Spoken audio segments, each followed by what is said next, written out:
Punjabi radio USA ਸੁਣ ਰਹੇ ਸਾਰੇ ਹੀ ਮਾਣਯੋਗ ਅਤੇ ਸਤਿਕਾਰਤ ਸਰੋਤਿਆਂ ਨੂੰ ਪੰਜਾਬੀ ਰੇਡੀਓ USA ਦੀ ਟੀਮ ਅਤੇ ਮੇਰੇ ਰਾਜਕਨਵੀਰ ਸਿੰਘ ਵੱਲੋਂ ਆਪ ਜੀ ਨੂੰ ਬਹੁਤ ਪਿਆਰ ਸਤਿਕਾਰ ਸਹਿਤ ਦੋਨੋਂ ਅੱਜ ਜੋੜ ਕੇ ਨਿੱਘੀ ਜਿਹੀ ਸਤਿ ਸ੍ਰੀ ਅਕਾਲ। ਸਭ ਨੂੰ ਜੀ ਨੂੰ ਆਖਦੇ ਹਾਂ। ਸੋ ਤੇ ਪ੍ਰੋਗਰਾਮ ਖਬਰ ਦੇ ਨਜ਼ਰ ਦੇ ਵਿੱਚ ਆਪ ਸਭ ਦਾ ਨਿੱਘਾ ਸਵਾਗਤ ਹੈ। ਅੱਜ 14 ਜੁਲਾਈ ਦਿਨ ਵੀਰਵਾਰ ਤੇ ਸਾਡੇ ਨਾਲ ਅੱਜ ਦੇ ਖਬਰ ਤੇ ਨਜ਼ਰ ਪ੍ਰੋਗਰਾਮ ਦੇ ਵਿੱਚ ਜੁੜ ਚੁੱਕੇ ਨੇ ਪਟਿਆਲਾ ਸਟੂਡੀਓਜ਼ ਤੋਂ ਬਲਤੇਜ ਪੰਨੂ ਜੀ। ਬਲਤੇਜ ਪੰਨੂ ਜੀ ਨਿੱਘੀ ਜੀ ਨੂੰ ਪਿਆਰ ਭਰੀ ਸਤਿ ਸ੍ਰੀ ਅਕਾਲ। ਮਿਹਰਬਾਨੀ ਜੀ, ਧੰਨਵਾਦ ਜੀ, ਸਤਿ ਸ਼੍ਰੀ ਅਕਾਲ ਜੀ। ਸਾਡੇ ਅੱਜ ਦੇ ਪ੍ਰੋਗਰਾਮ ਖਬਰ ਤੇ ਨਜ਼ਰ ਉਸ ਨੂੰ ਸਪਾਂਸਰ ਕਰਦੇ ਨੇ ਖਾਲਸਾ ਇੰਸ਼ੋਰੈਂਸ ਏਜੰਸੀ ਵਾਲੇ, ਜਿਨ੍ਹਾਂ ਦੇ ਕੋਲੋਂ ਤੁਸੀਂ ਹਰ ਤਰ੍ਹਾਂ ਦੀ ਇੰਸ਼ੋਰੈਂਸ ਵੀ ਕਰਵਾ ਸਕਦੇ ਹੋ।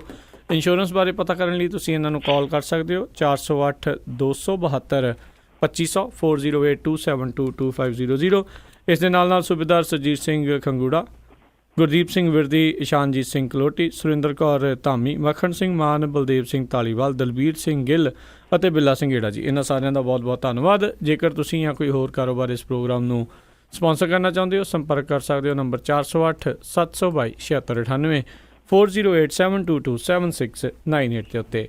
ਅਤੇ ਪੰਨੂ ਜੀ, ਗੱਲਬਾਤ ਦਾ ਸਿਲਸਿਲਾ ਸ਼ੁਰੂ ਕਰਦੇ ਹਾਂ। ਜੰਮੂ ਕਸ਼ਮੀਰ ਵਾਲੇ ਮਾਮਲੇ ਦੇ ਵਿੱਚ ਭਾਰਤ ਅਤੇ ਪਾਕਿਸਤਾਨ ਉਲਝੇ। ਨਹੀਂ ਜੀ, ਇਹ ਜਿਹੜਾ ਮਾਰਿਆ ਗਿਆ ਸੀਗਾ ਜੀ ਬੁਰਹਾਨ ਵਾਨੀ ਅੱਤਵਾਦੀ ਜਿਹੜਾ ਹਿਜ਼ਬੁਲ ਕਮਾਂਡਰ, ਉਦੋਂ ਬਾਅਦ ਸ਼ੁਰੂ ਹੋਈ ਜਿਹੜੀ ਜੰਮੂ ਕਸ਼ਮੀਰ ਦੀ ਹਿੰਸਾ ਹੈ ਉਹ ਠੱਲਣ ਦਾ ਨਾਮ ਨਹੀਂ ਲੈ ਰਹੀ। ਲਗਾਤਾਰ ਜਿਹੜੀਆਂ ਮੌਤਾਂ ਨੇ ਉਹ ਹੋ ਰਹੀਆਂ ਨੇ। ਫੌਜ ਦੇ ਨਾਲ ਝੜਪਾਂ ਜਿਹੜੀਆਂ ਉਹ ਆਮ ਲੋਕਾਂ ਦੀਆਂ ਜਿਹੜੀਆਂ ਜੀ ਉਹ ਜਾਰੀ ਨੇ। 6ਵੇਂ ਦਿਨ ਵੀ ਜਿਹੜੀ ਹੈ ਜੀ ਉਹ ਸੌਖਾ ਨਹੀਂ ਰਿਹਾ। ਸੁਰੱਖਿਆ ਬਲ ਜਿਹੜੇ ਨੇ ਜੀ ਉਹਨਾਂ ਦੇ ਵੱਲੋਂ ਕੁਲਗਾਮ ਜ਼ਿਲ੍ਹੇ ਦੇ ਪਿੰਡ ਨੂਰਪੁਰਾ 'ਚ ਜਿਹੜਾ ਜੀ ਇੱਥੇ ਥੋੜ੍ਹੀ ਡੰਡਾ ਚਾਰ ਜਿਹੜਾ ਜੀ ਉਹ ਕੀਤਾ ਗਿਆ। ਲੋਕਾਂ ਨੇ ਜਿਹੜਾ ਜੀ ਉਹ ਇੱਟਾਂ ਵੱਟੇ ਫੌਜ ਦੇ ਉੱਤੇ ਜਿਹੜੇ ਨੇ ਉਹ ਮਾਰੇ ਨੇ। ਤਣਾਅ ਅਜੇ ਵੀ ਜਿਹੜਾ ਜੀ ਉਹ ਬਣਿਆ ਹੋਇਆ। ਜਿਹੜੀਆਂ ਟੈਲੀਫੋਨ ਸੇਵਾਵਾਂ ਨੇ ਉਹ ਠੱਪ ਨੇ। ਇੰਟਰਨੈਟ ਸੇਵਾ ਜਿਹੜੀ ਹੈ ਜੀ ਉਹ ਠੱਪ ਹੈ। ਪਰ ਹੈਰਾਨੀ ਦੀ ਗੱਲ ਇਹ ਹੈ ਕਿ ਗ੍ਰਹਿ ਮੰਤਰੀ ਜਿਹੜੇ ਨੇ ਉਹ ਆਪਣੇ ਜਿਹੜੇ ਇੰਟਰਨੈਟ ਦੇ ਉੱਤੇ ਲੋਕਾਂ ਨੂੰ ਸ਼ਾਂਤੀ ਬਣਾਈ ਰੱਖਣ ਦੀ ਅਪੀਲ ਜਿਹੜੀ ਉਹ ਕਰ ਰਹੇ ਨੇ, ਕਿਉਂਕਿ ਇੰਟਰਨੈਟ ਜਿਹੜਾ ਜੀ ਉਹ ਬਿਲਕੁਲ ਠੱਪ ਹੈ ਉੱਥੇ। ਦੂਜੇ ਪਾਸੇ ਜਿਹੜੇ ਭਾਰਤ ਤੇ ਪਾਕਿਸਤਾਨ ਨੇ ਜੀ ਉਹ ਆਪਸ ਦੇ ਵਿੱਚ ਇਸ ਮਸਲੇ ਨੂੰ ਲੈ ਕੇ ਜਿਹੜਾ ਜੀ ਉਹ ਉਲਝ ਰਹੇ ਨੇ। ਜਿਹੜੇ ਪ੍ਰਧਾਨ ਮੰਤਰੀ ਨੇ ਪਾਕਿਸਤਾਨ ਦੇ, ਉਹਨਾਂ ਨੇ ਜਿਹੜਾ ਬਿਆਨ ਦਿੱਤਾ ਸੀ ਉਹਦਾ ਹੁਣ ਜਵਾਬ ਜਿਹੜਾ ਜੀ ਭਾਰਤ ਨੇ ਇਹ ਦਿੱਤਾ ਕਿ ਉਹ ਦਹਿਸ਼ਤਗਰਦਾਂ ਦੇ ਸੋਹਲੇ ਜਿਹੜੇ ਉਹ ਗਾਉਂਦਾ ਰਿਹਾ ਤੇ ਅੱਜ ਵੀ ਜਿਹੜਾ ਜੀ ਉਹ ਗਾ ਰਿਹਾ। ਭਾਰਤ ਤੇ ਪਾਕਿਸਤਾਨ ਦੇ ਦਰਮਿਆਨ ਜਿਹੜਾ ਤਣਾਅ ਆ ਉਹਨੂੰ ਵੇਖਦਿਆਂ ਹੋਇਆ ਅਮਰੀਕਾ ਤੇ UNO ਨੇ ਦੋਵਾਂ ਮੁਲਕਾਂ ਨੂੰ ਸੰਜਮ ਵਰਤ ਕੇ ਦੁਵੱਲੇ ਮਸਲੇ ਜਿਹੜਾ ਜੀ ਉਹ ਸੁਲਝਾਉਣ ਦੇ ਉੱਤੇ ਜ਼ੋਰ ਦਿੱਤਾ। UNO ਨੇ ਭਾਰਤੀ ਸਫੀਰ ਜਿਹੜੇ ਨੇ ਸਈਦ ਅਕਬਰੂਦੀਨ ਵੱਲੋਂ ਗਵਾਂਢੀ ਮੁਲਕ ਦੀ ਉਸ ਸਮੇਂ ਜ਼ੋਰਦਾਰ ਝਾੜ ਝੰਮ ਕੀਤੀ ਗਈ ਹੈ, ਜਦੋਂ ਪਾਕਿਸਤਾਨ ਦੀ ਸਫੀਰ ਮਲੀਹਾ ਲੋਧੀ ਨੇ ਜਿਹੜਾ ਸੀਗਾ ਜੀ ਮਨੁੱਖੀ ਹਕੂਕ ਬਾਰੇ ਬਹਿਸ ਦੇ ਦੌਰਾਨ ਭੜਕਾਊ ਬਿਆਨਬਾਜ਼ੀ ਕਰਦਿਆਂ ਕਸ਼ਮੀਰ ਤੇ ਵਾਣੀ ਦੀ ਮੌਤ ਦੇ ਮੁੱਦੇ ਨੂੰ ਉਭਾਰਿਆ ਸੀ। ਇੰਟਰਨੈਸ਼ਨਲ ਲੈਵਲ ਦੇ ਉੱਤੇ ਕਿਹਾ ਜਾ ਰਿਹਾ ਜੀ ਕਿ ਪਾਕਿਸਤਾਨ ਦੇ ਵੱਲੋਂ ਜਿਹੜਾ ਉਹਦੇ ਹੱਕ ਦੇ ਵਿੱਚ ਜਿਹੜਾ ਬੋਲਿਆ ਗਿਆ ਉਹ ਉਹਨੂੰ ਕਸੂਤੀ ਸਥਿਤੀ ਦੇ ਵਿੱਚ ਜਿਹੜਾ ਜੀ ਇਸ ਵੇਲੇ ਫਸਾ ਰਿਹਾ ਇੰਟਰਨੈਸ਼ਨਲ ਲੈਵਲ ਤੇ। ਜੀ ਅਤੇ ਅੱਗੇ ਵਧਦੇ ਹਾਂ। ਬਲਤੇਜ ਪੰਨੂ ਜੀ, ਪੀਲੀਭੀਤ ਮਾਮਲੇ ਦੇ ਵਿੱਚ ਅਦਾਲਤ ਨੇ ਸਰਕਾਰ ਤੋਂ ਜਵਾਬ ਮੰਗਿਆ। ਇਲਾਹਾਬਾਦ ਹਾਈ ਕੋਰਟ ਨੇ ਹੁਕਮ ਇਹ ਦਿੱਤਾ ਜੀ ਕਿ ਉੱਤਰ ਪ੍ਰਦੇਸ਼ ਸਰਕਾਰ ਨੂੰ ਨੋਟਿਸ ਜਾਰੀ ਉਹਨੇ ਕੀਤਾ ਔਰ ਉਹਨਾਂ ਨੇ ਕਿਹਾ ਕਿ ਪੁੱਛਿਆ ਜਾਵੇ ਕਿ ਉਹਨੇ 1994 ਦੇ ਵਿੱਚ 9 ਟਾਡਾ ਸਿੱਖ ਪੀੜਤਾਂ ਦੀ ਹਿਰਾਸਤ ਦੇ ਦੌਰਾਨ ਹੋਈ ਮੌਤ ਦੇ ਮਾਮਲੇ ਦੇ ਵਿੱਚ ਪੀਲੀਭੀਤ ਜੇਲ੍ਹ ਦੇ 42 ਮੁਲਾਜ਼ਮਾਂ ਦੇ ਖਿਲਾਫ ਦਰਜ ਕੇਸ ਤੇ ਕ੍ਰਾਈਮ ਬ੍ਰਾਂਚ CID ਦੀ ਜਾਂਚ ਬੰਦ ਕਰਨ ਦਾ ਫੈਸਲਾ ਕਿਉਂ ਲਿਆ ਸੀ। ਪੀਲੀਭੀਤ ਦੇ ਹਰਜਿੰਦਰ ਸਿੰਘ ਕਾਲੋਂ ਦੇ ਵੱਲੋਂ ਦਾਇਰ ਕੀਤੀ ਗਈ ਪਟੀਸ਼ਨ ਦੀ ਸੁਣਵਾਈ ਕਰਦਿਆਂ ਹੋਇਆ ਜਿਹੜੀ ਅਦਾਲਤ ਹੈ ਉਹਨੇ ਉੱਤਰ ਪ੍ਰਦੇਸ਼ ਸਰਕਾਰ ਨੂੰ ਆਪਣਾ ਜਵਾਬ ਦਾਖਲ ਕਰਨ ਦੇ ਵਾਸਤੇ 3 ਹਫ਼ਤੇ ਦਾ ਸਮਾਂ ਜਿਹੜਾ ਜੀ ਉਹ ਦਿੱਤਾ ਜੀ। ਇਸ ਸੰਬੰਧੀ ਕੇਸ ਦੇ 42 ਜਿਹੜੇ ਮੁਲਜ਼ਮ ਨੇ, ਜਿਨ੍ਹਾਂ ਦੇ ਵਿੱਚ ਉਸ ਸਮੇਂ ਦੇ ਜੇਲ੍ਹ ਸੁਪਰੀਡੈਂਡੈਂਟ ਜਿਹੜੇ ਸੀਗੇ 40 ਸਿਪਾਹੀਆਂ ਨੂੰ ਵੱਖਰੇ ਤੌਰ ਦੇ ਉੱਤੇ ਨੋਟਿਸ ਜਿਹੜੇ ਉਹ ਭੇਜੇ ਗਏ ਨੇ। 1994 ਦੇ ਵਿੱਚ 8 ਤੇ 9 ਨਵੰਬਰ ਦੀ ਦਰਮਿਆਨੀ ਰਾਤ ਨੂੰ ਪੀਲੀਭੀਤ ਜੇਲ੍ਹ ਦੇ ਵਿੱਚ 7 ਟਾਡਾ ਸਿੱਖ ਕੈਦੀਆਂ ਨੂੰ ਉੱਤਰ ਪ੍ਰਦੇਸ਼ ਪੁਲਿਸ ਨੇ ਕੁੱਟ-ਕੁੱਟ ਕੇ ਕਤਲ ਕਰਤਾ ਸੀਗਾ ਔਰ ਇਸ ਸੰਬੰਧੀ ਪੁਲਿਸ ਨੇ ਦਾਅਵਾ ਕੀਤਾ ਸੀਗਾ ਕਿ ਇਹ ਕੈਦੀ ਭੱਜਣ ਦੀ ਕੋਸ਼ਿਸ਼ ਜਿਹੜੀ ਆ ਜੀ ਉਹ ਕਰ ਰਹੇ ਸਨ। ਪਿਛਲੇ ਦਿਨੀ ਇਹ ਮਸਲਾ ਜਿਹੜਾ ਜੀ ਉਹ ਕਾਫੀ ਉੱਭਰਿਆ ਸੀਗਾ। ਤੋ ਹੁਣ ਤੁਸੀਂ ਇਹ ਕਹਿ ਸਕਦੇ ਹੋ ਕਿ ਉੱਤਰ ਪ੍ਰਦੇਸ਼ ਦੇ ਵਿੱਚ ਕਿਉਂਕਿ ਚੋਣਾਂ ਦਾ ਵਰ੍ਹਾ ਵੀ ਆ, ਇਸ ਕਰਕੇ ਵੀ ਇਹ ਮਸਲਾ ਜਿਹੜਾ ਜੀ ਤੂਲ ਫੜਨ ਦੇ ਆਸਾਰ ਨੇ ਜੀ। ਅੱਗੇ ਵਧਦੇ ਹਾਂ। ED ਦੇ ਮੂਹਰੇ ਫਿਰ ਪੇਸ਼ ਨਹੀਂ ਹੋਏ ਰਣਇੰਦਰ ਸਿੰਘ। ਇਨਫੋਰਸਮੈਂਟ ਡਾਇਰੈਕਟੋਰੇਟ ਨੇ ਜਿਹੜਾ ਜੀ ਰਣਿੰਦਰ ਸਿੰਘ ਟਿੱਕੂ, ਜਿਹੜੇ ਕਿ ਕੈਪਟਨ ਅਮਰਿੰਦਰ ਸਿੰਘ ਹੋਰਾਂ ਦੇ ਬੇਟੇ ਨੇ, ਉਹ ਦੁਬਾਰਾ ਫੇਰ ਜਿਹੜੇ ਆ ਜੀ ਪੇਸ਼ ਨਹੀਂ ਹੋਏ। ਉਹਨਾਂ ਨੇ ਇਸ ਵਾਰੀ ਜਿਹੜਾ ਜੀ ਬਹਾਨਾ ਇਹ ਲਾਇਆ ਕਿ ਰੀਓ ਓਲੰਪਿਕਸ ਦੀਆਂ ਤਿਆਰੀਆਂ ਜਿਹੜੀਆਂ ਜੀ ਉਹ ਚੱਲ ਰਹੀਆਂ ਨੇ, ਔਰ ਉਹਨਾਂ ਨੇ ਇਹ ਕਿਹਾ ਜੀ ਕਿਉਂਕਿ ਜਿਹੜੇ ਸ਼ੂਟਿੰਗ ਹੈ ਉਹਦੇ ਉਹ ਪ੍ਰੈਜ਼ੀਡੈਂਟ ਨੇ, ਜਿਹਦੇ ਕਰਕੇ ਇਹਦੀਆਂ ਤਿਆਰੀਆਂ ਦੇ ਵਿੱਚ ਜਿਹੜਾ ਜੀ ਉਹ ਰੁੱਝੇ ਹੋਏ ਨੇ ਜੀ। ਮੁੜ ਕੇ ਅੱਗੋਂ ਜਿਹੜੇ ਜੀ ਉਹ ਸੰਮਣ ਭੇਜੇ ਜਾਣਗੇ ਕਦੋਂ ਇਹਦਾ ਨਹੀਂ ਪਤਾ, ਪਰ ਇਹ ਸੈਕਿੰਡ ਟਾਈਮ ਉਹਨਾਂ ਨੂੰ ਜਿਹੜਾ ਜੀ ਉਹ ਭੇਜਿਆ ਗਿਆ ਸੀਗਾ। ਰਣਿੰਦਰ ਸਿੰਘ ਜਿਹੜੇ ਕਿ ਨੈਸ਼ਨਲ ਰਾਈਫਲਸ ਐਸੋਸੀਏਸ਼ਨ ਜਿਹੜੀ ਹੈ ਜੀ ਇੰਡੀਆ, ਉਹਦੇ ਪ੍ਰਧਾਨ ਨੇ, ਉਹਨਾਂ ਨੇ ਈਡੀ ਦੇ ਅਧਿਕਾਰੀਆਂ ਨੂੰ ਇਹ ਸੁਨੇਹਾ ਭੇਜਿਆ ਹੈ ਕਿ ਉਹ ਰੀਓ ਓਲੰਪਿਕਸ ਦੀਆਂ ਤਿਆਰੀਆਂ ਦੇ ਵਿੱਚ ਜਿਹੜਾ ਰੁੱਝੇ ਹੋਏ ਸੀ, ਇਹਦੇ ਕਰਕੇ ਜਿਹੜਾ ਜੀ ਉਹ ਆ ਨਹੀਂ ਸਕਦੇ ਜਲੰਧਰ ਦੇ ਵਿੱਚ, ਉੱਥੇ ਜਿਹੜਾ ਜੀ ਪੇਸ਼ ਨਹੀਂ ਹੋ ਸਕਦੇ ਜੀ। ਇਹਦੇ ਨਾਲ ਨਾਲ ਜਿਹੜਾ ਉਹਨਾਂ ਨੇ ਇਹ ਜਿਹੜਾ ਸੁਨੇਹਾ ਭੇਜਿਆ ਜੀ, ਉਹਦੇ ਪਿਛਲੀ ਵਾਰੀ ਉਹਨਾਂ ਨੇ ਸਿਹਤ ਠੀਕ ਨਾ ਹੋਣ ਕਰਕੇ ਜਿਹੜਾ ਜੀ ਇੱਥੇ ਨਹੀਂ ਸੀਗੇ ਜਿਹੜੇ ਉਹ ਪੇਸ਼ ਹੋਏ। ਸਵੇਰ ਤੋਂ ਹੀ ਇਨਫੋਰਸਮੈਂਟ ਡਾਇਰੈਕਟੋਰੇਟ ਦੇ ਅਧਿਕਾਰੀ ਜਿਹੜੇ ਸੀਗੇ ਉਹਨਾਂ ਦੇ ਵੱਲੋਂ ਉਹਨਾਂ ਦੀ ਉਡੀਕ ਕੀਤੀ ਜਾ ਰਹੀ ਸੀ। ਮੀਡੀਆ ਵਾਲੇ ਵੱਡੀ ਗਿਣਤੀ ਦੇ ਵਿੱਚ ਉੱਥੇ ਪਹੁੰਚੇ ਹੋਏ ਸਨ, ਪਰ ਰਣਿੰਦਰ ਸਿੰਘ ਟਿੱਕੂ ਹੋਰੀ ਜਿਹੜੇ ਜੀ ਉਹ ਪੇਸ਼ ਨਹੀਂ ਹੋਏ। ਇਹ ਕਿਹਾ ਜਾ ਰਿਹਾ ਜੀ ਕਿ ਸ਼ਾਇਦ ਕੈਪਟਨ ਅਮਰਿੰਦਰ ਸਿੰਘ ਹੋਰੀ, ਉਹਨਾਂ ਦਾ ਪਰਿਵਾਰ ਜਿਹੜਾ ਜੀ ਉਹ ਇਸ ਮਾਮਲੇ ਦੇ ਵਿੱਚ ਕਾਨੂੰਨੀ ਰਾਏ ਜਿਹੜੀ ਹੈ ਜੀ ਉਹ ਜ਼ਿਆਦਾ ਲੈ ਰਿਹਾ, ਜਿਹਦੇ ਕਰਕੇ ਉਹ ਸਮਾਂ ਜਿਹੜਾ ਜੀ ਲੰਘਾ ਰਿਹਾ ਕਿਸੇ ਨਾ ਕਿਸੇ ਤਰੀਕੇ ਦੇ ਨਾਲ। ਹੁਣ ਅਗਲੇ ਸੰਮਨ ਜਿਹੜੇ ਨੇ ਜੀ ਉਹ ਫਰੈਸ਼ ਕਦੋਂ ਜਾਰੀ ਕੀਤੇ ਜਾਂਦੇ ਨੇ, ਜਾਂ ਇਨਫੋਰਸਮੈਂਟ ਡਾਇਰੈਕਟੋਰੇਟ ਇਹਦੇ ਉੱਤੇ ਕੋਈ ਸਖਤ ਫੈਸਲਾ ਲੈਂਦੀ ਆ, ਅਜੇ ਈਡੀ ਨੇ ਕੁਝ ਵੀ ਇਹਦੇ ਸਬੰਧ ਦੇ ਵਿੱਚ ਨਹੀਂ ਦੱਸਿਆ ਜੀ। ਜੀ ਜੀ ਅੱਗੇ ਵਧਦੇ ਹਾਂ। ਦਰਬਾਰ ਸਾਹਿਬ ਦੇ ਉੱਤੇ ਪ੍ਰਦੂਸ਼ਣ ਦਾ ਪਰਛਾਵਾਂ। ਐਕਚੁਅਲੀ ਜੀ ਇੱਕ ਯੰਤਰ ਜਿਹੜਾ ਲਾਇਆ ਹੈ ਇੱਥੇ ਮਾਪਣ ਦੇ ਵਾਸਤੇ ਕਿ ਕਿੰਨਾ ਜਿਹੜਾ ਜੀ ਉਹ ਪੋਲਿਊਸ਼ਨ ਹੈ, ਜਿਹੜਾ ਇਹ ਯੰਤਰ ਲਾਇਆ ਗਿਆ, ਇਹਦੀ ਪਹਿਲੀ ਰਿਪੋਰਟ ਜਿਹੜੀ ਆਈ ਆ ਉਹ ਇਹ ਦੱਸਦੀ ਹੈ ਜੀ ਕਿ ਇਸ ਪਵਿੱਤਰ ਅਸਥਾਨ ਦੇ ਆਲੇ ਦੁਆਲੇ ਇਸ ਵੇਲੇ ਪੋਲਿਊਸ਼ਨ ਜਿਹੜਾ ਜੀ ਬਹੁਤ ਮੌਜੂਦ ਹੈ, ਪਰ ਇੰਨਾ ਜ਼ਰੂਰ ਉਹਨੇ ਕਿਹਾ ਕਿ ਖਤਰਨਾਕ ਹੱਦ ਤੱਕ ਜਿਹੜਾ ਜੀ ਉਹ ਨਹੀਂ ਹੈਗਾ। ਪਿਛਲੇ 2 ਮਹੀਨਿਆਂ ਦੇ ਪੋਲਿਊਸ਼ਨ ਦੇ ਸੰਬੰਧੀ ਜਿਹੜੇ ਅੰਕੜੇ ਨੇ ਉਹ ਇਸ ਯੰਤਰ ਨੇ ਦਿੱਤੇ ਨੇ। ਇਹਦੇ ਵਿੱਚ 10 ਜਿਹੜਾ ਜੀ ਪਾਰਟੀਕੂਲੇਟ ਮੈਟਰ ਤੇ PM 2.5 ਦੀ ਮਾਤਰਾ ਜਿਹੜੀ ਹੈ ਜੀ ਉਹ ਜਿਹੜੀ ਨਿਰਧਾਰਿਤ ਮਾਤਰਾ ਉਹਦੇ ਨਾਲੋਂ ਵੱਧ ਹੈ। PM 10 ਜਿਹੜਾ ਹੈ ਜੀ ਉਹ ਪ੍ਰਦੂਸ਼ਣ ਤੱਤਾਂ ਦੀ ਮੌਜੂਦਗੀ ਪ੍ਰਤੀ ਕਿਊਬਿਕ ਮੀਟਰ ਦੇ ਵਿੱਚ 125 ਤੋਂ ਲੈ ਕੇ 175 ਮਾਈਕਰੋਗ੍ਰਾਮ ਹੈ, ਔਰ ਜਦੋਂ ਕਿ ਕੌਮੀ 에ਅਰ ਕੁਆਲਿਟੀ ਸਟੈਂਡਰਡ ਦੇ ਮੁਤਾਬਕ ਇਹ ਪ੍ਰਦੂਸ਼ਣ ਤੱਤ 100 ਮਾਈਕਰੋਗ੍ਰਾਮ ਤੋਂ ਵੱਧ ਨਹੀਂ ਹੋਣੇ ਚਾਹੀਦੇ। ਉੱਥੇ 125 ਤੋਂ ਲੈ ਕੇ 175 ਤੱਕ ਜਿਹੜੇ ਆ ਜੀ ਉਹ ਪਾਏ ਗਏ ਨੇ। ਹਾਈ ਕੋਰਟ ਦੇ ਹੁਕਮਾਂ ਦੇ ਉੱਤੇ ਇਹ ਜਿਹੜਾ ਸੀਗਾ ਜੀ ਪੋਲਿਊਸ਼ਨ ਨੂੰ ਮਾਪਣ ਵਾਲਾ ਯੰਤਰ ਜਿਹੜਾ ਸੀਗਾ ਜੀ ਇੱਥੇ ਲਾਇਆ ਗਿਆ ਸੀਗਾ।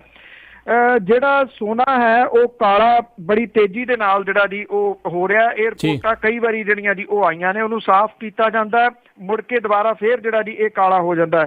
ਜੇ ਕੋਈ ਦਰਬਾਰ ਸਾਹਿਬ ਕਿਸੇ ਟਾਈਮ ਤੁਸੀਂ ਗਏ ਹੋ ਤੇ ਜਿਹੜਾ ਚਿੱਟਾ ਪੱਥਰ ਵੀ ਆ ਉਹਦਾ ਵੀ ਰੰਗ ਜਿਹੜਾ ਜੀ ਉਹ ਤਬਦੀਲ ਹੋ ਰਿਹਾ ਜੀ। ਅਸਲ ਦੇ ਵਿੱਚ ਇਹ ਹੈ ਕਿ ਜਿਹੜੇ ਆਲੇ ਦੁਆਲੇ ਹੋਟਲ ਨੇ ਬਣੇ ਹੋਏ ਦਰਬਾਰ ਸਾਹਿਬ ਸਮੂਹ ਦੇ, ਉਹਨਾਂ ਦੀਆਂ ਛੱਤਾਂ ਦੇ ਉੱਤੇ ਇਹਨਾਂ ਦੇ ਜਨਰੇਟਰ ਪਏ ਨੇ ਜੀ, ਔਰ ਜਨਰੇਟਰ ਜਿਹੜੇ ਜੀ ਉਹ ਧੂੰਆਂ, ਉਹਨਾਂ ਦਾ ਜਿਹੜਾ ਧੂੰਆਂ ਹੈ ਡੀਜ਼ਲ ਦੇ ਨਾਲ ਉਹ ਚੱਲਦੇ ਨੇ, ਉਹ ਇੱਥੇ ਪੋਲਿਊਸ਼ਨ ਜਿਹੜਾ ਜੀ ਕ੍ਰੀਏਟ ਕਰਦਾ। ਜਿਹੜਾ ਬਾਲਣ ਭੱਠੀਆਂ ਦੇ ਵਿੱਚ ਬਾਲਿਆ ਜਾਂਦਾ ਉਹਦਾ ਪੋਲਿਊਸ਼ਨ ਵੀ ਇੱਥੇ ਜਿਹੜਾ ਜੀ ਉਹ ਹੱਦੋਂ ਵੱਧ ਹੋ ਰਿਹਾ, ਔਰ ਹੌਲੀ ਹੌਲੀ ਇਸ ਪਵਿੱਤਰ ਜਗ੍ਹਾ ਜਿਹੜੀ ਹੈ ਜੀ ਉਹਨੂੰ ਕਾਲਾ ਜਿਹੜਾ ਜੀ ਉਹ ਕਰਦਾ ਜਾ ਰਿਹਾ। ਹੁਣ ਦੇਖੋ ਜਿਹੜਾ ਪੋਲਿਊਸ਼ਨ ਕੰਟਰੋਲ ਕਰਨ ਵਾਲਾ ਯੰਤਰ ਲਾਇਆ ਗਿਆ ਉਹਦੀ ਰਿਪੋਰਟ ਤਾਂ ਆ ਗਈ, ਅਗਲੀ ਅਜੇ ਕੁਝ ਨਹੀਂ ਦੱਸਿਆ ਗਿਆ ਜੀ ਕਿ ਇਸ ਪੋਲਿਊਸ਼ਨ ਨੂੰ ਕੰਟਰੋਲ ਕਰਨ ਦੇ ਵਾਸਤੇ ਕੀ ਕੀਤਾ ਜਾਊਗਾ। ਜੀ ਜੀ ਅੱਗੇ ਵਧਦੇ ਹਾਂ। ਡਾਕਟਰ ਧਰਮਵੀਰ ਗਾਂਧੀ ਭੁੱਕੀ ਅਤੇ ਅਫੀਮ ਨੂੰ ਲੀਗਲ ਕਰਾਉਣ ਵਾਲਾ ਬਿੱਲ ਲਿਆਉਣਗੇ।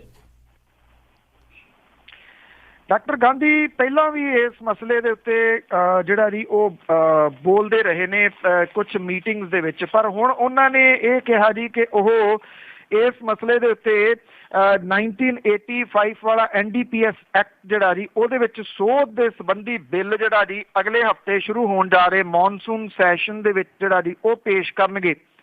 ਉਹਨਾਂ ਨੇ ਕਿਹਾ ਕਿ ਇਸ ਸੋਧ ਬਿੱਲ ਦਾ ਖਰੜਾ ਦਿੱਲੀ ਦੇ ਕੁਝ ਵਕੀਲਾਂ ਤੇ ਮਾਹਿਰਾਂ ਦੇ ਵੱਲੋਂ ਤਿਆਰ ਕੀਤਾ ਗਿਆ। ਉਹਨਾਂ ਨੇ ਇਹ ਵੀ ਕਿਹਾ ਕਿ ਇਹਦੇ ਨਾਲ ਸੋਧ ਦੀ ਮੰਗ ਜਿਹੜੀ ਕੀਤੀ ਜਾਊਗੀ, ਔਰ ਇਹ ਕਿਹਾ ਜਾਊਗਾ ਕਿ ਕੁਦਰਤੀ ਪੈਦਾ ਹੋਣ ਵਾਲੇ ਨਸ਼ੇ ਜਿਹਦੇ 'ਚ ਅਫੀਮ, ਭੁੱਕੀ, ਭੰਗ ਜਿਹੜੀ ਹੈ ਜੀ ਇਹਨੂੰ ਕਾਨੂੰਨੀ ਮਾਨਤਾ ਮਿਲੇ। ਇਸ ਹਫ਼ਤੇ ਦੇ ਅਖੀਰ ਦੇ ਵਿੱਚ ਵੱਖ-ਵੱਖ ਸਿਆਸਤਦਾਨਾਂ, ਵਕੀਲਾਂ, ਮਨੋਵਿਗਿਆਨੀ, ਸਿੱਖਿਆ ਸ਼ਾਸਤਰੀ ਉਹਨਾਂ ਤੋਂ ਉਹ ਸੁਝਾਅ ਜਿਹੜੇ ਜੀ ਉਹ ਲੈ ਰਹੇ ਨੇ, ਔਰ ਬਿੱਲ ਨੂੰ ਅੰਤਮ ਰੂਪ ਜਿਹੜਾ ਜੀ ਉਹ ਦੇ ਰਹੇ ਨੇ। ਪਟਿਆਲਾ ਤੋਂ member parliament Aam Aadmi party ਦੇ ਡਾਕਟਰ ਗਾਂਧੀ ਹੋਰਾਂ ਨੇ ਇਹ ਕਿਹਾ ਜੀ ਕਿ ਨਾਰਕੋਟਿਕ ਡਰੱਗ ਐਂਡ ਜਿਹੜੀ ਸਬਸਟੈਂਸਸ ਐਕਟ ਹੈ 1985 ਇਹਦੇ ਵਿੱਚ UNO ਦੀ ਨਸ਼ਿਆਂ ਬਾਰੇ ਨੀਤੀ ਸੰਬੰਧੀ ਕਨਵੈਨਸ਼ਨ ਦੀਆਂ ਲੋੜਾਂ ਦੀ ਪੂਰਤੀ ਵਾਸਤੇ ਬਣਾਇਆ ਗਿਆ ਸੀਗਾ। ਉਹਨਾਂ ਨੇ ਇਹ ਕਿਹਾ ਕਿ ਇਸ ਐਕਟ ਦੇ ਕਰਕੇ ਤਾਕਤਵਰ ਡਰੱਗ ਮਾਫੀਆ ਪੈਦਾ ਤੇ ਪ੍ਰਫੁੱਲਤ ਹੋਇਆ, ਜਿਹਨੇ ਸਜ਼ਾ ਦੀਆਂ ਸਖਤ ਧਾਰਾਵਾਂ ਹੋਣ ਦੇ ਬਾਵਜੂਦ ਨਸ਼ਾ ਲਗਾਤਾਰ ਸਪਲਾਈ ਜਿਹੜਾ ਕੀਤਾ। ਉਹਨਾਂ ਨੇ ਇਹ ਕਿਹਾ ਕਿ ਇਸ ਬਿੱਲ ਦਾ ਮਕਸਦ ਸਿਆਸੀ ਆਗੂਆਂ, ਪੁਲਿਸ ਤੇ ਤਸਕਰਾਂ ਦੇ ਗੱਠਜੋੜ ਨੂੰ ਤਬਾਹ ਕਰਨਾ ਹੈ, ਜਿਹੜੇ ਦੇਸ਼ ਦੇ ਨੌਜਵਾਨਾਂ ਦੇ ਵਿੱਚ ਘਾਤਕ ਸਿੰਥੈਟਿਕ ਨਸ਼ਾ ਜਿਹੜਾ ਜੀ ਉਹ ਫੈਲਾ ਰਹੇ ਨੇ। ਜੀ ਵੇਖਣਾ ਇਹ ਹੋਊਗਾ ਕਿ ਡਾਕਟਰ ਗਾਂਧੀ ਹੋਰੀ ਜਦੋਂ ਇਹ ਬਿੱਲ ਲਿਆਉਂਦੇ ਨੇ ਉਹਨਾਂ ਨੂੰ ਬਾਕੀ ਜਿਹੜੇ ਮੈਂਬਰ ਪਾਰਲੀਮੈਂਟ ਨੇ ਉਹਨਾਂ ਦਾ ਕਿਹੋ ਜਿਹਾ ਸਹਿਯੋਗ ਜਿਹੜਾ ਜੀ ਇਹਦੇ ਸਬੰਧ ਦੇ ਵਿੱਚ ਮਿਲਦਾ। ਜੀ ਜੀ ਅੱਗੇ ਵਧਦੇ ਹਾਂ। ਖੁਦਕੁਸ਼ੀ ਪੀੜਤ ਔਰਤਾਂ ਤੇ ਪੰਜਾਬ ਸਰਕਾਰ ਦੀ ਜਿਹੜੀ ਮਕਾਨ ਕੱਢੀ ਵੀ ਇਹ ਐਕਚੁਅਲੀ ਮਾਨਸਾ ਦੇ ਵਿੱਚ ਜਿਹੜੀ ਪੰਜਾਬ ਕਿਸਾਨ ਯੂਨੀਅਨ ਹੈ, ਮਜ਼ਦੂਰ ਮੁਕਤੀ ਮੋਰਚਾ ਹੈ, ਇਹਨਾਂ ਨੇ ਰਲ ਕੇ ਜਿਹੜੀਆਂ ਔਰਤਾਂ ਸੀਗੀਆਂ ਜੀ ਇਹਨਾਂ ਨੇ ਐਸਾ ਪਿੱਟ ਸਿਆਪਾ ਜਿਹੜਾ ਜੀ ਉਹ ਕੀਤਾ ਕਚਹਿਰੀਆਂ ਦੇ ਵਿੱਚ ਕਿ ਬਹੁਤੇ ਜਿਹੜੇ ਸੀਗੇ ਲੰਘਣ ਵਾਲੇ ਜਾਂ ਮੀਡੀਆ ਨੇ ਹੋਣ ਲੱਗਣ ਲੱਗ ਗਿਆ ਕਿ ਇੱਥੇ ਕਿਸੇ ਦੀ ਡੈਥ ਹੋਈ ਹੈ ਜੀ, ਜਿੰਨੀ ਜ਼ੋਰ ਦੀ ਇਹ ਮਕਾਨ ਜਿਹੜੀ ਉਹ ਕੱਢ ਰਹੀਆਂ ਸਨ। ਪਰ ਇਹ ਮਕਾਨ ਉਹਨਾਂ ਦੇ ਵੱਲੋਂ ਸਰਕਾਰ ਦੀ ਜਿਹੜੀ ਪੰਜਾਬ ਸਰਕਾਰ ਦੀ ਕੱਢੀ ਗਈ ਸੀਗੀ। ਸੈਂਕੜੇ ਔਰਤਾਂ ਜਿਹੜੀਆਂ ਸੀਗੀਆਂ ਇਹਦੇ ਵਿੱਚ ਸ਼ਾਮਲ ਹੋਈਆਂ ਔਰ ਜਿਵੇਂ ਪਿੱਟਦੀਆਂ ਨੇ ਕਿਸੇ ਦੀ ਮੌਤ ਦੇ ਉੱਤੇ ਉਸ ਤਰੀਕੇ ਦਾ ਪਿੱਟ ਸਿਆਪਾ ਜਿਹੜਾ ਸੀਗਾ ਜੀ ਇਹਨਾਂ ਨੇ ਕੀਤਾ। ਇਹਨਾਂ ਔਰਤਾਂ ਨੇ 70 ਵਿਛਾ ਕੇ ਜਿਹੜਾ ਜੀ ਸਿਆਪਾ ਕੀਤਾ। ਉਹਨਾਂ ਜਿਹੜੀਆਂ ਔਰਤਾਂ ਸੀਗੀਆਂ ਜੀ ਉਹਨਾਂ ਨੇ ਇਹ ਕਿਹਾ ਕਿ ਸਰਕਾਰ ਇਹ ਕਹਿੰਦੀ ਆ ਕਿ ਜਦੋਂ ਕੋਈ ਖੁਦਕੁਸ਼ੀ ਕਰ ਜਾਂਦਾ ਉਹਨੂੰ ਤੁਰੰਤ 3 ਲੱਖ ਰੁਪਏ ਦੀ ਸਹਾਇਤਾ ਰਾਸ਼ੀ ਦਿੱਤੀ ਜਾਂਦੀ ਹੈ, ਜਦੋਂ ਕਿ ਇਹ ਬਿਲਕੁਲ ਗਲਤ ਹੈ। ਔਰਤਾਂ ਨੇ ਇਹ ਕਿਹਾ ਕਿ ਇਹ ਬਿੱਲ ਦੇ ਵਿੱਚ ਇੰਨੀਆਂ ਕੁ ਬੇਲੋੜੀਆਂ ਸ਼ਰਤਾਂ ਲਾਈਆਂ ਗਈਆਂ ਨੇ ਕਿ ਬਹੁਤੇ ਜਿਹੜੇ ਖੁਦਕੁਸ਼ੀ ਕਰ ਗਏ ਪਰਿਵਾਰ ਨੇ ਉਹਨਾਂ ਨੂੰ ਇਹ ਰਾਸ਼ੀ ਜਿਹੜੀ ਆ ਉਹ ਮਿਲੀ ਹੀ ਨਹੀਂ। ਉਹਨਾਂ ਦਾ ਇਹ ਕਹਿਣਾ ਕਿ ਸ਼ਰਤਾਂ ਇਹਦੇ ਵਿੱਚ ਡਾਢੀਆਂ ਔਖੀਆਂ ਨੇ ਜਿਹੜੀਆਂ ਕਿ ਪੂਰੀਆਂ ਨਹੀਂ ਕਰਦਾ। ਦੂਜਾ ਉਹਨਾਂ ਔਰਤਾਂ ਨੇ ਕਿਹਾ ਕਿ ਅਨਪੜ੍ਹ ਹੋਣ ਕਰਕੇ ਬਹੁਤੇ ਜਿਹੜੇ ਖੁਦਕੁਸ਼ੀ ਕਰ ਗਏ ਜਿਹੜੇ ਲੋਕ ਨੇ ਉਹਨਾਂ ਦੇ ਪਰਿਵਾਰ ਜਿਹੜੇ ਨੇ ਉਹ ਗੇੜੇ ਮਾਰ ਕੇ ਥੱਕ ਜਾਂਦੇ ਨੇ, ਉਹਨਾਂ ਦੀ ਬਾਂਹ ਜਿਹੜਾ ਜੀ ਉਹ ਫੰਡ ਵਾਲਾ ਕੋਈ ਨਿਗਾ। ਪਿੰਡ ਖੋਖਰ ਕਲਾਂ ਜਿੱਥੇ 24 ਪਰਿਵਾਰਾਂ ਤੇ ਖੁਦਕੁਸ਼ੀਆਂ ਦਾ ਕਹਿਰ ਟੁੱਟਿਆ ਜੀ, ਇਹ ਪਿੰਡ ਵਾਲੇ ਜਿਹੜੇ ਵੱਡੀ ਗਿਣਤੀ ਦੇ ਵਿੱਚ ਇਹਦੇ ਵਿੱਚ ਇਸ ਪਿੱਟ ਸਿਆਪੇ ਦੇ ਵਿੱਚ ਜਿਹੜੇ ਸ਼ਾਮਲ ਸਨ। ਸਰਕਾਰ ਨਸ਼ੇ ਦੇ ਵਾਂਗੂ ਇਹ ਨਹੀਂ ਮੰਨਦੀ ਕਿ ਖੁਦਕੁਸ਼ੀਆਂ ਜਿਹੜੀਆਂ ਜੀ ਇੰਨੀਆਂ ਹੋ ਰਹੀਆਂ ਨੇ, ਹਾਲਾਂਕਿ ਇਹਦੇ ਸਬੰਧ ਦੇ ਵਿੱਚ ਕਈ ਰਿਪੋਰਟਾਂ ਜਿਹੜੀਆਂ ਜੀ ਉਹ ਆ ਚੁੱਕੀਆਂ ਨੇ। ਆਪਾਂ ਪਿਛਲੇ ਦਿਨਾਂ ਦੇ ਵਿੱਚ ਵੀ ਸਾਂਝੀ ਕੀਤੀ ਸੀ ਕਿ ਇੱਕ ਗੁਰਸਿੱਖ ਨੌਜਵਾਨ ਜਿਹੜਾ ਕਿ ਐਥਲੀਟ ਸੀਗਾ ਔਰ ਥੱਬਾ ਮੈਡਲਾਂ ਦਾ ਉਹਦੇ ਕੋਲ ਆ ਜੀ, ਉਹ ਵੀ ਖੁਦਕੁਸ਼ੀ ਕਰ ਗਿਆ ਇਸ ਕਰਕੇ ਕਿ 50,000 ਰੁਪਏ ਦਾ ਜੁਗਾੜ ਜਿਹੜਾ ਜੀ ਉਹ ਨਹੀਂ ਸੀ ਹੋ ਸਕਿਆ। ਉਹਨੇ ਬੋਰ ਜਿਹੜਾ ਉਹ ਕਰਵਾਉਣਾ ਸੀਗਾ। ਔਰ ਮੈਂ ਇਹ ਨਾਲ ਦੀ ਨਾਲ ਇਹ ਵੀ ਦੱਸਦਾ ਜੀ ਸਰੋਤਿਆਂ ਨੂੰ ਕਿ ਇਸ ਐਤਵਾਰ ਨੂੰ ਜਿਹੜਾ ਜੀ ਪਹਿਲਾ ਜਿਹੜਾ ਇਹਨੂੰ ਬਚਾਉਣ ਦੇ ਵਾਸਤੇ ਜਿਹੜਾ ਜ਼ਿੰਦਗੀ ਜ਼ਿੰਦਾਬਾਦ ਹੈ ਜੀ ਇਸੇ ਨੌਜਵਾਨ ਦੇ ਪਿੰਡ ਤੋਂ ਜਿਹੜਾ ਉਹ ਸ਼ੁਰੂ ਕਰਨਾ ਹੈ ਔਰ ਉਸ ਪਰਿਵਾਰ ਨੂੰ ਥੋੜਾ ਜਿੰਨਾ ਕੁ ਹੌਸਲਾ ਹੋ ਸਕੇ ਉਹਨਾਂ ਦੀ ਬੱਚੀਆਂ ਦੀ ਜਿਹੜੀ ਹੈ ਜੀ ਐਜੂਕੇਸ਼ਨ ਦਾ ਇੰਤਜ਼ਾਮ ਜਿਹੜਾ ਉਹ ਕੀਤਾ ਜਾ ਸਕੇ। ਇਹਦੇ ਵਾਸਤੇ ਜਿੰਨੇ ਲਿਸਨਰ ਨੇ ਜੀ ਉਹਨਾਂ ਦੇ ਸਹਿਯੋਗ ਦੀ ਥੋੜੀ ਜ਼ਰੂਰਤ ਹੋਊਗੀ। ਜੀ ਬਿਲਕੁਲ ਜੀ। ਅਗਲੀ ਜੇ ਆਪਾਂ ਗੱਲ ਕਰੀਏ ਵੀ ਸਰਕਾਰ ਲਈ ਕਮਾਈ ਦਾ ਜ਼ਰੀਆ ਤੇ ਲੋਕਾਂ ਲਈ ਮਹਿੰਗੇ ਪੈ ਰਹੇ ਨੇ ਸਰਕਾਰ ਦੇ ਸੁਵਿਧਾ ਸੈਂਟਰ। ਦੇਖੋ ਜੀ ਇਹ ਸਰਕਾਰੀ ਜਿਹੜਾ ਖਜ਼ਾਨਾ ਉਹਦੇ ਨਾਲ ਜਿਹੜਾ ਬਣੇ ਨੇ, ਲੋਕਾਂ ਦੇ ਪੈਸੇ ਦੇ ਨਾਲ ਜਿਹੜਾ ਜੀ ਉਹ ਬਣੇ ਨੇ ਲੋਕਾਂ ਨੂੰ ਸਹੂਲਤ ਜਿਹੜਾ ਜੀ ਉਹ ਦੇਣ ਦੇ ਵਾਸਤੇ। ਕਰੋੜਾਂ ਰੁਪਏ ਦੇ ਵਿੱਚ ਜਿਹੜੇ ਉਹ ਪੈਣੇ ਨੇ। ਪਿਛਲੇ 7 ਸਾਲਾਂ ਦੇ ਵਿੱਚ ਪੰਜਾਬ ਦੇ ਲੋਕਾਂ ਨੂੰ ਸੁਵਿਧਾ ਸੈਂਟਰਾਂ ਦੇ ਵਿੱਚ ਕੋਈ 99 ਕਰੋੜ ਤੇ 61 ਲੱਖ ਰੁਪਏ ਦੀ ਫੀਸ ਜਿਹੜੀ ਹੈ ਜੀ ਉਹ ਤਾਰਨੀ ਪਈ ਹੈ, ਜਦੋਂ ਕਿ ਸਰਕਾਰੀ ਫੀਸ ਇਹਦੇ ਤੋਂ ਜਿਹੜੀ ਆ ਉਹ ਵੱਖਰੀ ਹੈ। 2 ਸਾਲਾਂ ਤੋਂ ਸੁਵਿਧਾ ਕੇਂਦਰਾਂ ਨੂੰ ਇਸ ਕਮਾਈ ਨੇ ਜਿਹੜਾ ਜੀ ਉਹ ਮਾਲਾ ਮਾਲ ਕਰਤਾ। ਸੁਵਿਧਾ ਜਿਹੜੇ ਕੇਂਦਰਾਂ ਨੂੰ ਵੱਡੀ ਕਮਾਈ ਅਸਲਾ ਲਾਇਸੈਂਸਾਂ ਤੋਂ ਹੋ ਰਹੀ ਹੈ, ਜਦੋਂ ਕਿ ਜਿਹੜੇ ਸਵੈ ਘੋਸ਼ਣਾ ਪੱਤਰ ਦਿੱਤੇ ਜਾਂਦੇ ਨੇ ਜੀ ਸੈਲਫ ਅਟੈਸਟਡ ਜਿਹੜੇ ਨੇ ਦੇਣਾ ਪੈਂਦਾ ਜੀ, ਉਹ ਇਹਨਾਂ ਕੇਂਦਰਾਂ ਦੇ ਵਾਸਤੇ ਘਾਟੇ ਦਾ ਸੌਦਾ ਜਿਹੜਾ ਜੀ ਉਹ ਬਣੇ ਹੋਏ ਨੇ। ਜਿਹੜੀ ਪੰਜਾਬ ਸਟੇਟ ਈ ਗਵਰਨੈਂਸ ਸੁਸਾਇਟੀ ਆ ਉਹਦੇ ਤੋਂ ਜਿਹੜੀ ਜਾਣਕਾਰੀ ਦੇ ਮੁਤਾਬਕ ਪਿਛਲੇ 2 ਸਾਲਾਂ ਦੇ ਵਿੱਚ ਸੁਵਿਧਾ ਸੈਂਟਰਾਂ ਨੂੰ 48 ਕਰੋੜ 87 ਲੱਖ ਰੁਪਏ ਦੀ ਕਮਾਈ ਹੋਈ ਹੈ। ਸੁਵਿਧਾ ਕੇਂਦਰਾਂ ਤੋਂ ਪਹਿਲਾਂ ਲੋਕਾਂ ਨੂੰ ਸਰਕਾਰੀ ਸੁਵਿਧਾ ਲੈਣ ਦੇ ਵਾਸਤੇ ਕੋਈ ਫੀਸ ਨਹੀਂ ਸੀ ਤਾਰਨੀ ਪੈਂਦੀ ਔਰ ਪੰਜਾਬ ਭਰ ਦੇ ਵਿੱਚ ਕਰੀਬ 166 ਸਰਕਾਰੀ ਸੁਵਿਧਾ ਸੈਂਟਰ ਹੈਗੇ ਨੇ, ਜਿਹਦੇ ਵਿੱਚੋਂ 1150 ਮੁਲਾਜ਼ਮ ਜਿਹੜਾ ਜੀ ਉਹ ਕੰਮ ਕਰਦੇ ਨੇ। ਵੱਡਾ ਖਰਚਾ ਮੁਲਾਜ਼ਮਾਂ ਦੀ ਤਨਖਾਹ ਜਿਹੜੀ ਹੈ ਜੀ ਉਹ ਹੈ।